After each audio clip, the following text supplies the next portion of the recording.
안녕하십니까, 접습니다. 오늘은 또 강한의 고급편에서 이제 기본 편에서는 보통 리듬 연습을 좀 그동안에 좀 중점적으로 좀 많이 연습을 했고, 오늘은 그 이제 약간 고급편에서 이제 솔로잉 같은 걸 할 때 보통 이제 리듬을 우리가 좀 많이 좀 중요시 하잖아요. 쉽게 말하면 백킹 같은 부분 말고 뭐 간단 솔로 할 때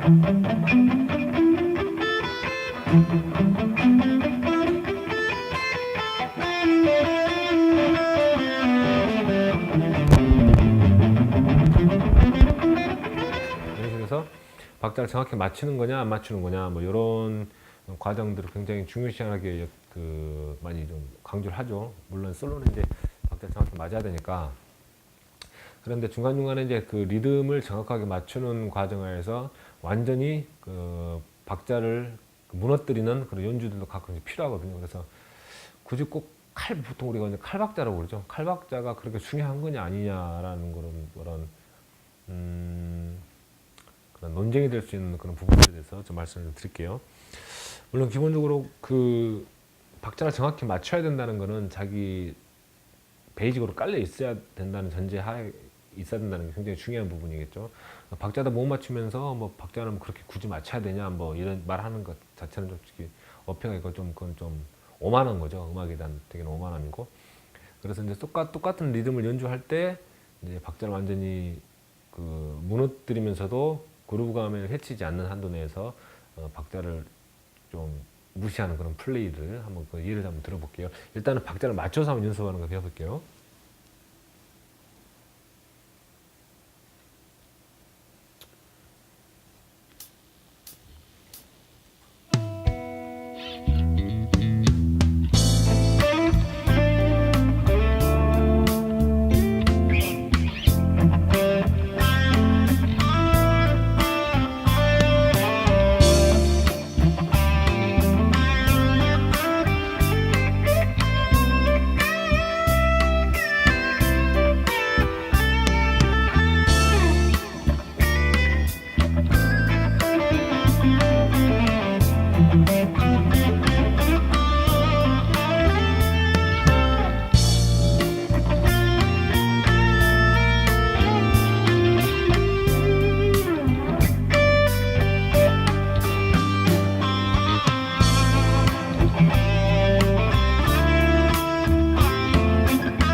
방금처럼 연주할 때 보면 이제 완벽하게 박자를 좀 다 맞춰가면서 정확하게 비트를 그렇게 책임져가면서 연주를 하고 있죠.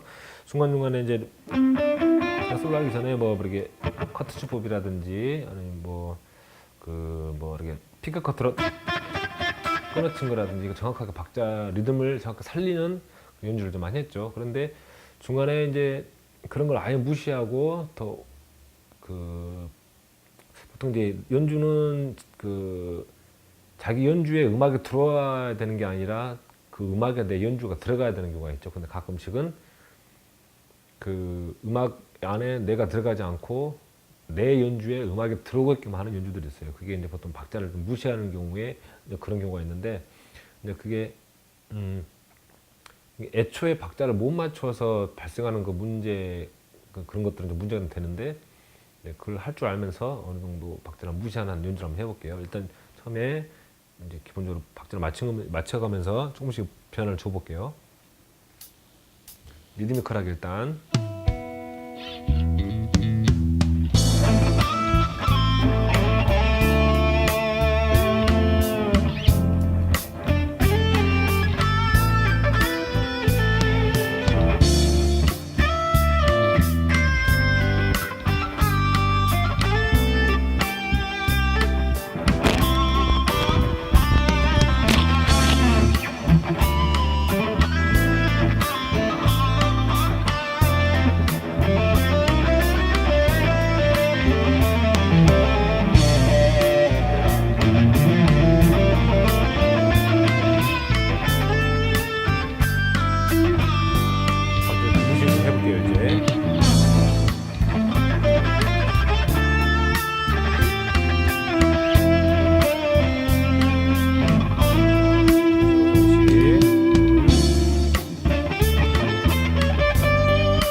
방금처럼 이제 중간에 계속 리듬을 완전히 맞춰가면서 하다가 또 박자를 완전히 무너뜨리면서 마치 내 연주에 다른 BGM, 그 백그라운드 음악이 내 연주에 들어와라라는 식의 어떤 연주들이 있죠. 그래서 박자를 너무 칼같이 딱딱딱 맞추는 것도 이제 이건 기본적인 중에도 가장 중요한 기본이겠지만, 완벽하게 칼처럼 가다 보면은 음악 자체라는 게 좀 기술자 같은 느낌이 들게 되죠, 연주자 자체가. 그런데 이제 중간에 이런 리듬들을 좀 틀에서 벗어나서 새로운 자기만의 리듬으로 그룹을 쭉 밀고 가다 보면 이제 그 틀에 박혔던 기술적인 그런 연주가 아니라 이제 진짜 음악 자체에 녹아 들어가는 그 연주를 어떤 표현할 수가 있어요. 그래서 여러분이 특별히 이제 연주하실 때 이제 그 칼처럼 맞추는 거 박자도 중요하겠지만, 이렇게 조금 박자가 어긋나고 하더라도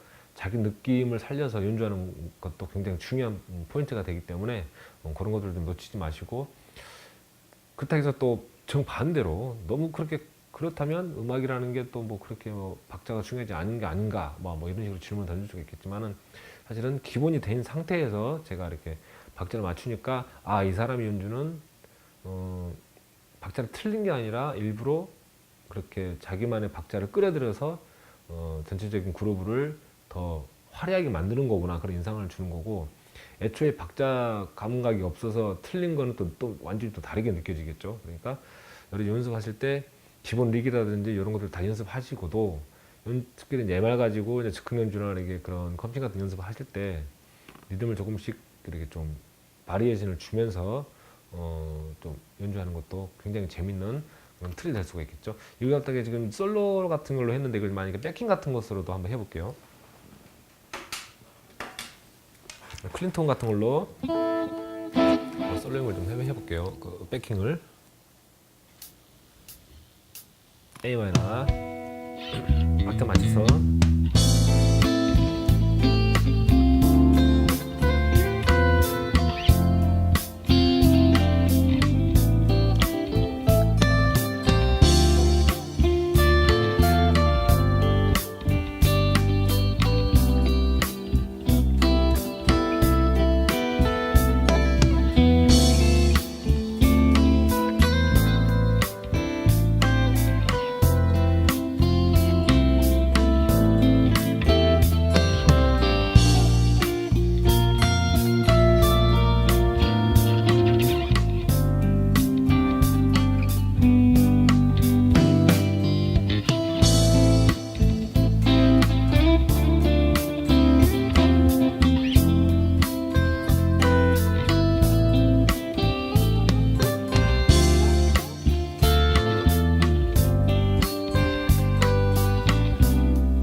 지금까지는 이제 완벽하게 이제 박자를, 리듬 자체를 좀 백킹을 코드 보이싱 자체를 완전히 리듬에 맞춰서 이렇게 전체 음악이 흐트러지지 않은 한도 내에서 좀 해봤는데, 가끔씩 리듬을 약간 이제 좀 파괴를 해서 한번 연주를 또 해볼게요.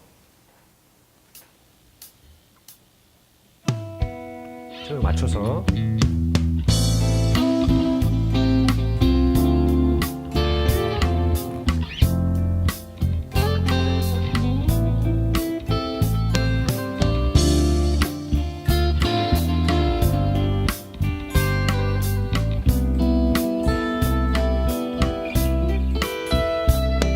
박자 틀리게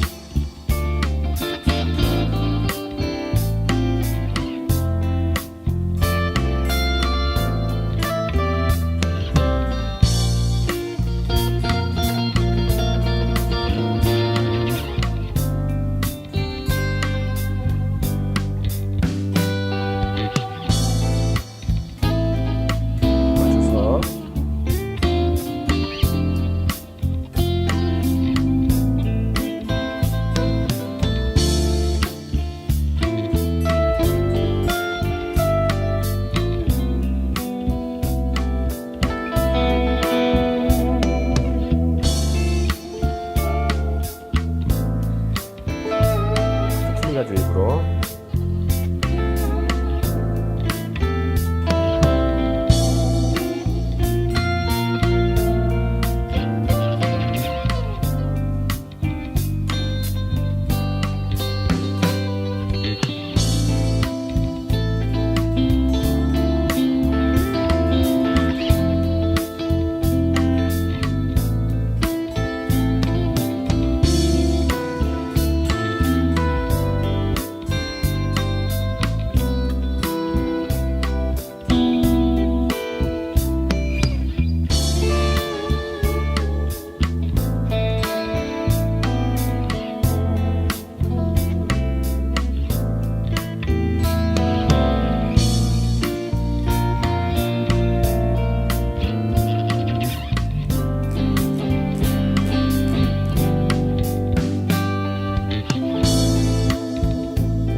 중간에 약간 아르페지오네이션이라든지 뭐 그냥 주법 가지고 좀 박자를 좀 다양하게 바리에이션을 주니까 좀 재밌어지죠. 물론 여기서는 기타 파트가 완벽하게 백킹 역할을 하고 있을 때는 리듬을 이렇게 파괴하면 오히려 상대방 연주 다른 솔로 파트가 하고 있을 때 이렇게 하면 좀 방해가 되겠죠. 그러지 않는 한도 내에서 약간의 기타가 백킹과 솔로적인 느낌을 동시에 좀 가지고 있는 그런 포지션, 그런 상황에서는 어느 정도 이렇게 박자 리듬 자체를 좀 변박을하게 좀 그 박자 자체를 완전 그 파괴를 해서 이렇게 연주하는 것도 좀 많이 재밌어지죠. 뭐 이게 솔로 같은 경우에서도 백킹하고 같이 비슷한 솔로를 하는 경우가 좀 많이 있죠. 예를 들어서 모르게 하다가 그냥 막 코드톤 전체를 같이 뭐 치는 느낌도 예를 들어 설명 한번 해드릴게요. 클린톤에서 백킹처럼 하다가 솔로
입으로 쓰는 건지 박자 해줄게요.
자, 이런 식으로 이제 박자를 바리에이션을 이런 식으로 여러 가지로 좀 줄 수가 있겠죠.